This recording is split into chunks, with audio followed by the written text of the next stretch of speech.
11 de julho de 1302. Naquela manhã, as planícies perto de Courtrai jaziam sob um fino véu de névoa. Ninguém presente poderia imaginar que, em poucas horas, este tranquilo pedaço de terra testemunharia um dos confrontos mais estranhos e mais chocantes da era medieval. De um lado, estava o exército da França. Eram cavaleiros nobres, blindados da cabeça aos pés, suas placas de aço capturando a luz do sol da manhã. Seus cavalos de guerra eram enormes e poderosos, não criados para carregar mercadorias, mas para romper as linhas inimigas. Cerca de 2.500 desses homens, representando as mais altas classes da sociedade, formaram-se com absoluta confiança de que a vitória já lhes havia sido prometida. Opondo-se a eles estava a milícia de Flandres, aproximadamente 9.000 homens, a maioria artesãos e trabalhadores. Eles vestiam tecidos pesados, couro gasto e algumas velhas cotas de malha passadas de geração em geração. Mãos que antes puxavam teares, abatiam gado ou transportavam mercadorias, agora apertavam lanças de madeira enquanto permaneciam ombro a ombro. O desequilíbrio era óbvio à primeira vista. Um lado era o auge da tradição de cavalaria da Europa. O outro era composto por cidadãos comuns que nunca haviam nascido para a vida de guerreiro. E, no entanto, antes que o dia terminasse, o solo de Flandres estaria encharcado com o sangue de mais de 1.000 nobres franceses. Esporas douradas, o emblema da cavalaria, seriam arrancadas de seus corpos e coletadas como troféus. A Batalha de Courtrai deixou a Europa com uma lição que jamais esqueceria. Quando o terreno é preparado com cuidado e quando pessoas comuns se levantam para defender seus lares e famílias, a força dos cavaleiros, o brilho da armadura e o prestígio do sangue nobre podem todos ser quebrados. 2 meses antes da Batalha de Courtrai, a atmosfera em Flandres havia se tornado densa de ressentimento. Esta próspera região estava sob controle francês, e as guarnições reais ali estacionadas frequentemente tratavam os habitantes locais como se fossem um povo conquistado. Impostos pesados, desprezo aberto e comportamento severo das forças de ocupação mantiveram muitas famílias flamengas vivendo em medo silencioso por anos. Então, ao amanhecer de 18 de maio de 1302, tudo eclodiu. Os sinos da igreja tinham acabado de tocar para as orações matinais, quando grupos rebeldes flamengos coordenados entraram em ação.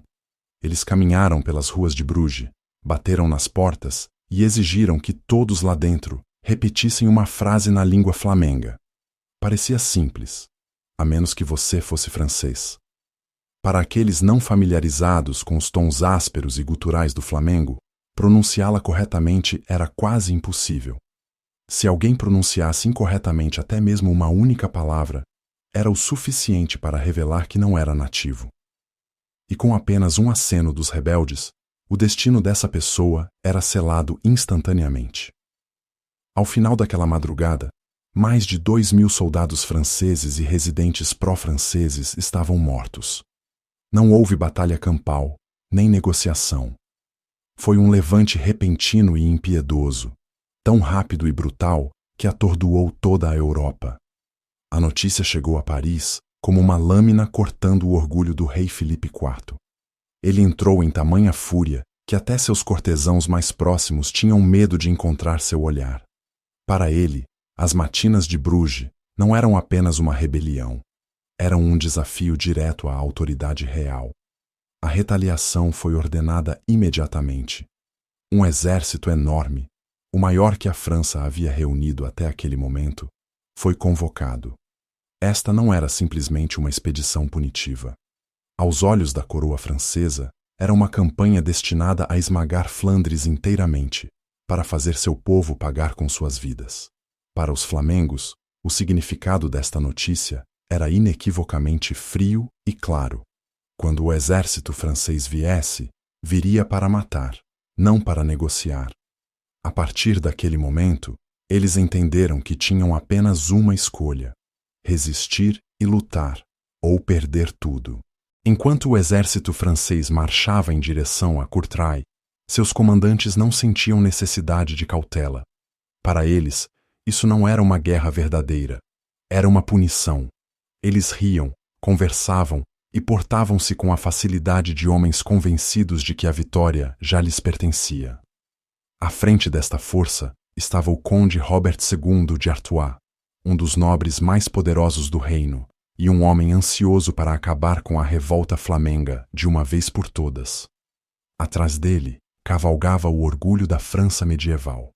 2.500 cavaleiros e escudeiros montados, vestidos em aço polido que brilhava sob o sol. Suas armaduras eram elegantes e caras.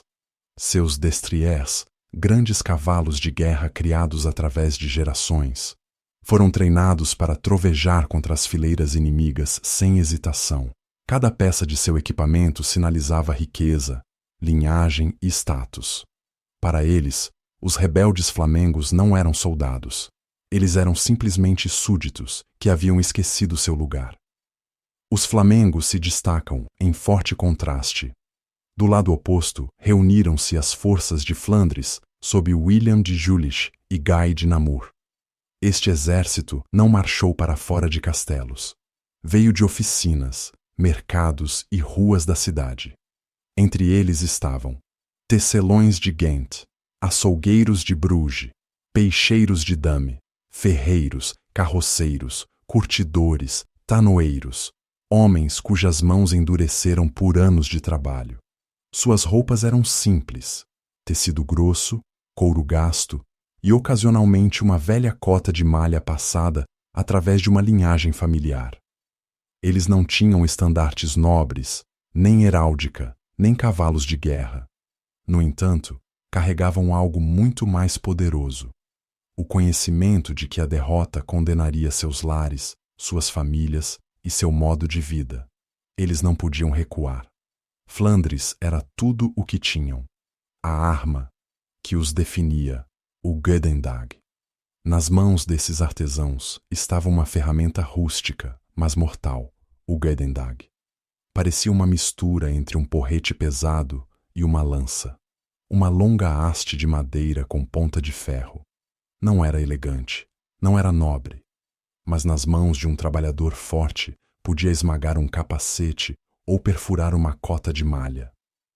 Mais importante, não exigia treinamento aristocrático. Um homem que passava seus dias transportando carga ou balançando um martelo podia brandi-lo com força assustadora. Para os franceses, esta arma parecia incivilizada. Para os flamengos, era a ferramenta que poderia permitir que sobrevivessem. Um campo de batalha, transformado por mãos que conheciam a terra. Os comandantes flamengos escolheram seu terreno cuidadosamente. Uma planície estreita entre o rio Lys e uma baixada pantanosa. Os franceses não podiam flanqueá-los. Eles teriam que atacar diretamente pela frente. Então, durante a noite de 10 de julho, os flamengos trabalharam em silêncio. Eles cavaram trincheiras escondidas e fossos profundos, cobrindo-os com grama e arbustos. De longe, o campo parecia intocado, mas havia se tornado uma armadilha esperando pelo trovão dos cascos. Ao amanhecer de 11 de julho, os flamengos formaram fileiras cerradas.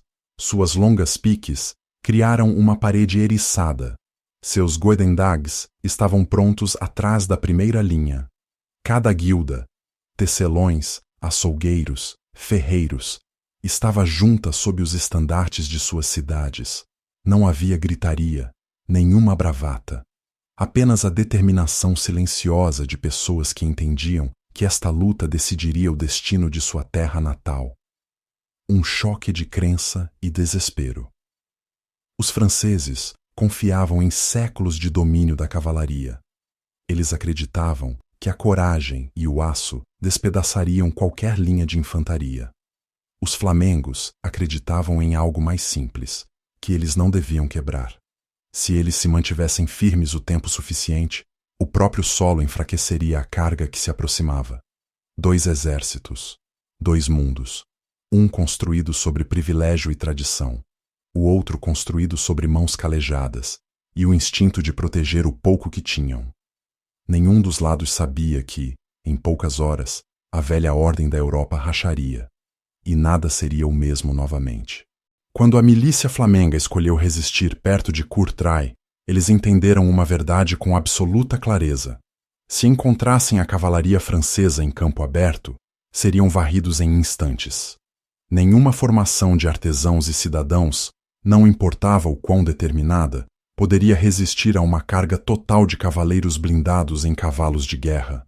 Então, eles recorreram à única vantagem que possuíam, sua terra e sua habilidade de moldá-la, escolhendo o terreno.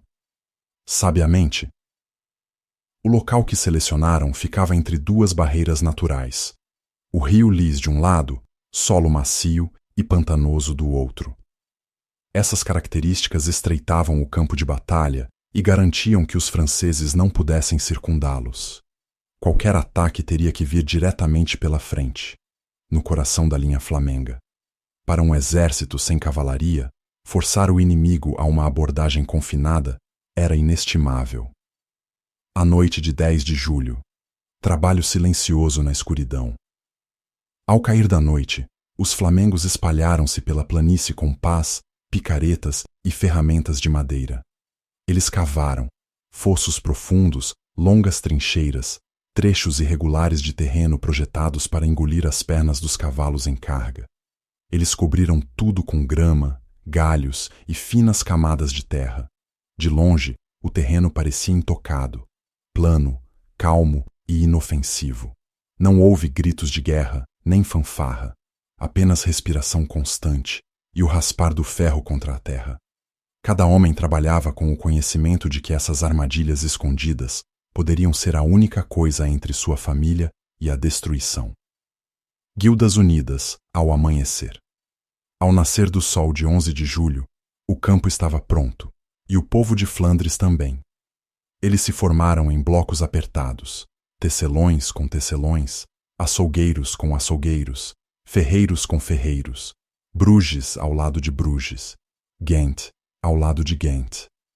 Seus estandartes, marcados não por brasões nobres, mas por símbolos de seus ofícios, erguiam-se acima das fileiras.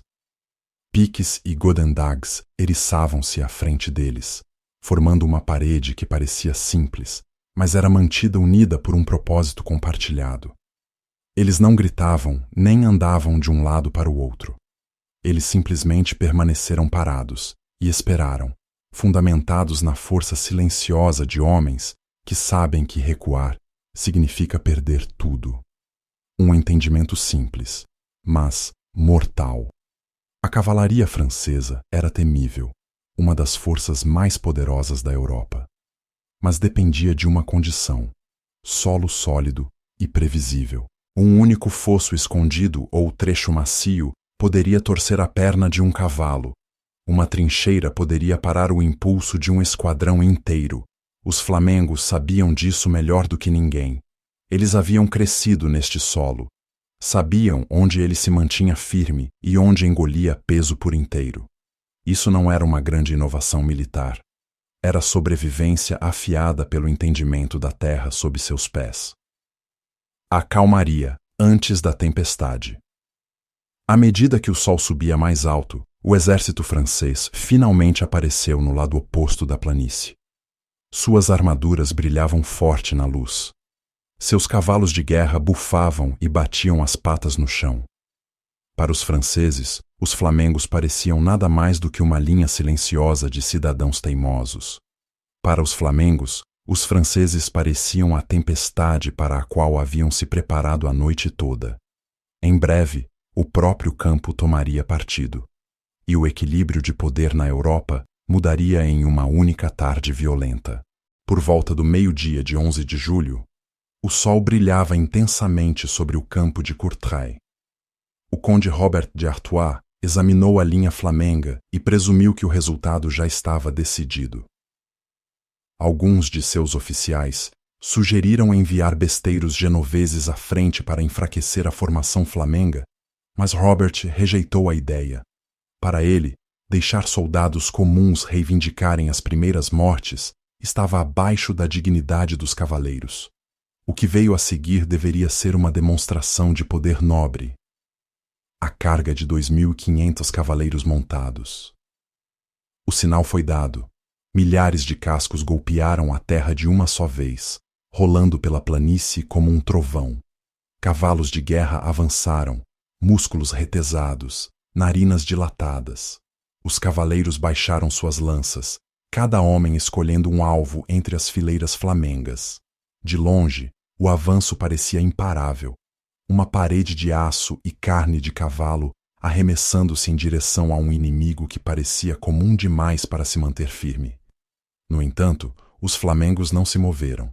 Eles mantiveram suas lanças firmes e prepararam seus goedendags, esperando pelo momento para o qual haviam se preparado na escuridão. O solo trai os franceses. Quando os cavaleiros em carga estavam quase à distância de ataque, a terra de repente quebrou sob eles. A primeira onda colidiu com os fossos escondidos. Cavalos tropeçaram, pernas quebraram, cavaleiros foram arremessados violentamente na lama. Aqueles atrás não tiveram tempo de reagir. Eles colidiram com a linha caída, empilhando-se uns sobre os outros. Uma terceira onda bateu na segunda, transformando a carga orgulhosa em uma pilha caótica de homens blindados e cavalos moribundos. A planície inteira ecoou com gritos de animais, metal rangendo contra metal, e os gritos de cavaleiros presos no próprio solo que não conseguiram notar. A força de elite da França, seu maior orgulho, havia sido parada não por espadas, mas pelo próprio solo. O contra-ataque flamengo, constante, implacável, sem pressa. Os flamengos avançaram lentamente, sem excitação ou barulho. Eles caminharam em direção aos cavaleiros presos com determinação sombria, usando longas piques para manter distância e goedendags para terminar o trabalho. Um único golpe em um capacete poderia deixar um cavaleiro inconsciente. Uma estocada bem mirada poderia perfurar os pontos fracos da cota de malha.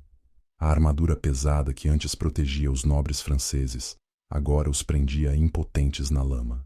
Aqueles poucos que evitaram os fossos tentaram continuar a carga, mas seus cavalos recuaram diante da parede de piques diante deles. Um cavalo de guerra, não importa o quão bem treinado, não se empalaria voluntariamente. As linhas francesas perderam toda a coesão. Não havia espaço para manobrar, nem jeito de recuperar o impulso. Disciplina versus caos. Os flamengos lutaram lado a lado com notável coordenação. Quando a pique de um homem quebrava, alguém atrás dele avançava imediatamente. Isso não era heroísmo por glória. Era o trabalho em equipe instintivo de artesãos acostumados a trabalhar em ritmo. O tecelão em seu tear, o açougueiro em sua mesa, o ferreiro em sua bigorna. Os cavaleiros franceses, em contraste, eram treinados para valor individual. Eles se destacavam em campos abertos com espaço para manobrar, mas nesta zona de morte estreita e traiçoeira, suas forças tornaram-se fraquezas. O esforço final do conde, Robert, desesperado para salvar a batalha. O conde Robert de Artois liderou um pequeno grupo em uma última tentativa de quebrar o centro flamengo. Ele derrubou vários homens, mas logo foi cercado. Um açougueiro de Bruges, um homem cujo trabalho diário lidera golpes poderosos e praticados, atingiu o capacete de Robert com um goedendag. O golpe derrubou o conde, e ele foi subjugado. Sua queda sinalizou o colapso de qualquer resistência francesa restante. O colapso da carga de cavalaria. O que começou como um avanço confiante terminou em ruína total. Cavaleiros fugiram em confusão, alguns incapazes de escapar do peso de suas próprias armaduras. O campo estava coberto de corpos, armas quebradas e cavalos moribundos. Os flamengos, ainda mantendo sua formação, empurraram firmemente o que restava da força francesa para fora do campo. No final da tarde, o resultado era inegável.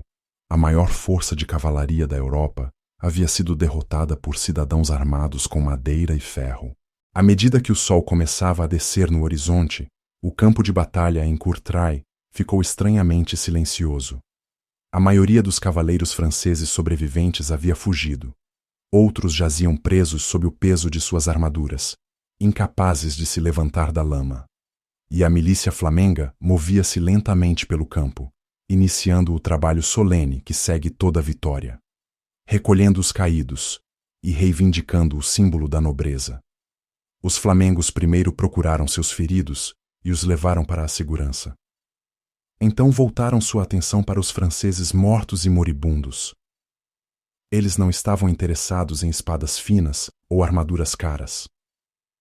O que eles buscavam eram esporas douradas, os pequenos emblemas brilhantes usados apenas por cavaleiros. Para a sociedade medieval, nada marcava mais claramente um homem como nobre. Uma a uma, os flamengos removeram essas esporas dos corpos. Alguns as amarraram em seus cintos. Outros as colocaram em bolsas ou as seguraram cuidadosamente na mão. Quando mais tarde retornaram a Courtrai, mais de 700 pares foram reunidos e pendurados na igreja de Nossa Senhora. Não como espólio, mas como prova de que cidadãos comuns haviam defendido seu território contra as mais altas classes da cavalaria francesa. O candelabro de esporas douradas permaneceu lá por gerações, um lembrete silencioso e inesquecível daquele dia. 3 dias de perseguição. A vitória no campo não encerrou a violência. Por 3 dias depois, soldados franceses dispersos tentaram se esconder pelo campo. Aldeões os encontraram, em celeiros, sob palheiros, atrás de altares de igrejas e nos porões de casas abandonadas. A memória de anos de opressão, combinada com o horror recente das matinas de Bruges, deixou os flamengos sem desejo de misericórdia. Alguns cavaleiros em fuga ofereceram grandes somas de dinheiro por suas vidas. Mas o povo de Flandres não tinha interesse em resgates.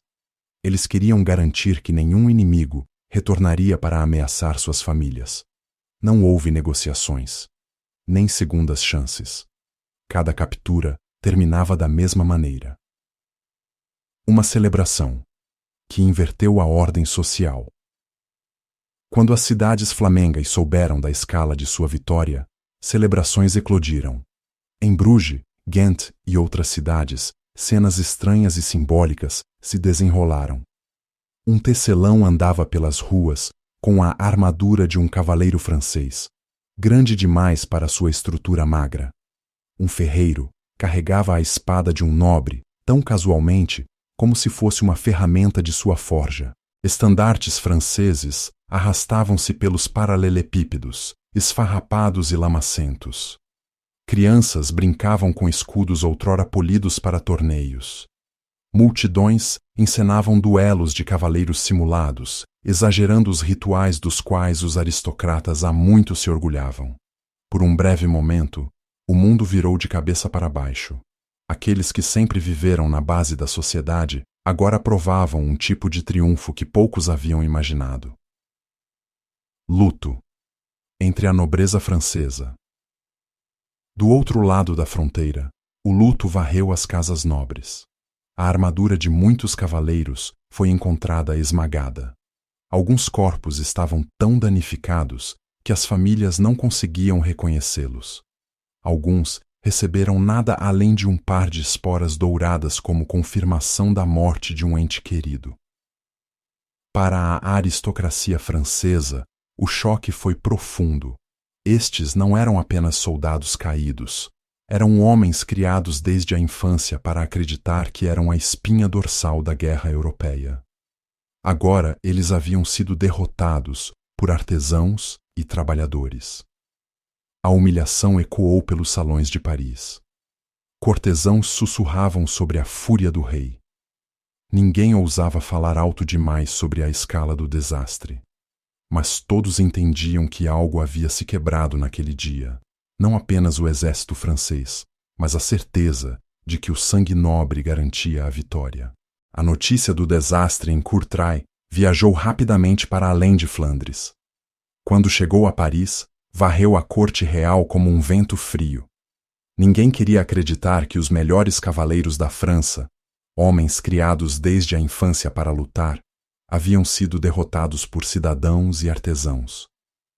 O choque entre a nobreza francesa foi enorme. Famílias lamentavam maridos, filhos e irmãos cujas armaduras foram encontradas despedaçadas, cujos corpos eram frequentemente irreconhecíveis. A humilhação cortou mais fundo do que a perda em si. A velha crença de que o nascimento nobre significava superioridade militar havia colapsado em uma única tarde.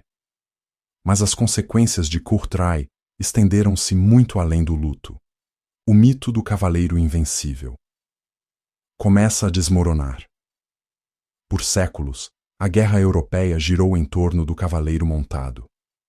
Uma carga de cavalaria blindada era vista como a expressão máxima do poder militar. Após Courtrai, essa confiança foi abalada. Comandantes franceses não ousavam mais enviar cavaleiros carregando cegamente para terreno desconhecido.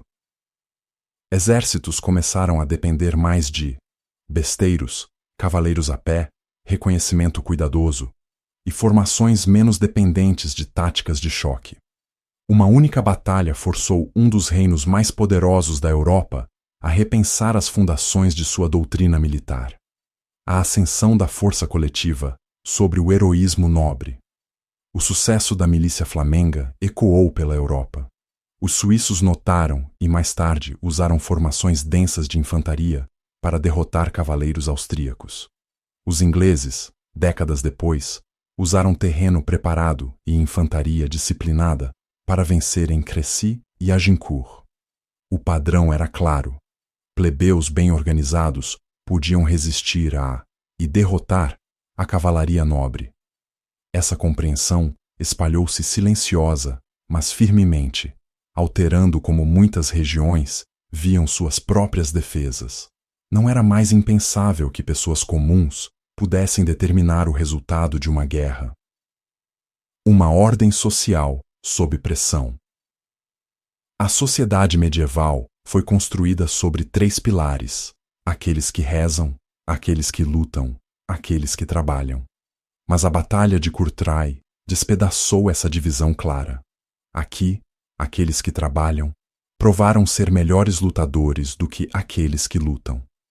Guildas por toda Flandres cresceram em confiança e exigiram mais influência nos governos das cidades. As pessoas começaram a questionar por que os nobres deveriam deter poder exclusivo quando cidadãos comuns haviam mostrado igual, ou maior, habilidade para defender sua terra natal. Courtrai não acabou com o feudalismo, mas rachou a fundação sobre a qual a autoridade feudal repousava. As esporas douradas, um símbolo duradouro. Por quase 80 anos, os flamengos mantiveram as esporas douradas que coletaram penduradas na igreja de Nossa Senhora em Courtrai. Mesmo depois que foram eventualmente removidas, o povo fez réplicas e as colocou de volta em seu lugar original. Para os flamengos, as esporas não eram troféus de derramamento de sangue, mas símbolos de um dia em que trabalhadores comuns provaram seu valor. Quando ofício, disciplina e coragem superaram privilégio e armadura. 11 de julho tornou-se um dia de lembrança em Flandres, um lembrete de que a força de uma comunidade não é medida por títulos nobres, mas pela determinação de seu povo. Um legado que chega muito além de Flandres. Séculos mais tarde, o mesmo princípio reapareceria pela Europa e até mesmo através dos oceanos. Milícias suíças, arqueiros ingleses e, eventualmente, revolucionários americanos encarnariam a lição demonstrada pela primeira vez em Courtrai. Quando pessoas comuns lutam por seus lares e famílias, elas podem desafiar até mesmo os exércitos mais poderosos. E tudo começou em uma manhã tranquila em 1302, quando tecelões, açougueiros, ferreiros e comerciantes permaneceram juntos, não esperando glória, não buscando conquista, mas defendendo o único mundo que tinham. A Batalha de Courtrai tornou-se mais do que história. Tornou-se um lembrete do que comunidades unidas podem alcançar quando tudo está em jogo.